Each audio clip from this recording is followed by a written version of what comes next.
શ્રી પ્રમુખ એજ્યુકેશનમાં તમારું સ્વાગત છે। આજે ધોરણ 7 પ્રેક્ટિસ વર્ક પ્રકરણ 9 પરિમિતિ અને ક્ષેત્રફળ તેનું સ્વાધ્યાય 9.3 પ્રશ્ન બીજો કૌંસમાં આપેલા વિકલ્પમાંથી સાચો વિકલ્પ પસંદ કરી નીચેના વિધાનોમાં ખાલી જગ્યા પૂરો।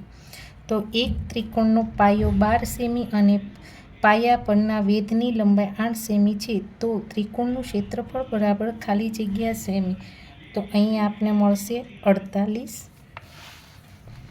સમાંતર બાજુ ચતુષ્કોણનો આધાર 6 સેમી અને ઊંચાઈ 5 સેમી છે, તો તેનું ક્ષેત્રફળ બરાબર ખાલી જગ્યા સેમી થાય, તો અહીંયા 30। એક વર્તુળની ત્રિજ્યા 8.6 સેમી છે, તો તેનો વ્યાસ બરાબર ખાલી જગ્યા સેમી થાય, તો 17.2। એક વર્તુળની ત્રિજ્યા 7 સેમી છે, તો તેનો પરિઘ બરાબર ખાલી જગ્યા સેમી, તો કે 44। એક વર્તુળની ત્રિજ્યા 7 સેમી છે, તો તેનું ક્ષેત્રફળ બરાબર ખાલી જગ્યા સેમી વર્ગ, તો અહીંયા આપને મળશે 154।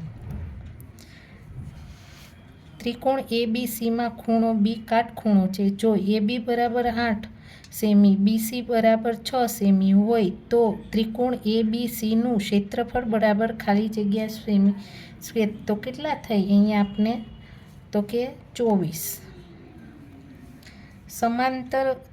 સમાંતર બાજુ ચતુષ્કોણ પી ક્યુ આર એસનું ક્ષેત્રફળ 40 સેમી સ્ક્વેર છે, તો રેખાખંડ પી ક્યુ વિકર્ણ છે, તો ત્રિકોણ પી ક્યુ આરનું ક્ષેત્રફળ બરાબર ખાલી જગ્યા સેમી સ્ક્વેર થાય, તો અહીંયા આપને મળશે 20।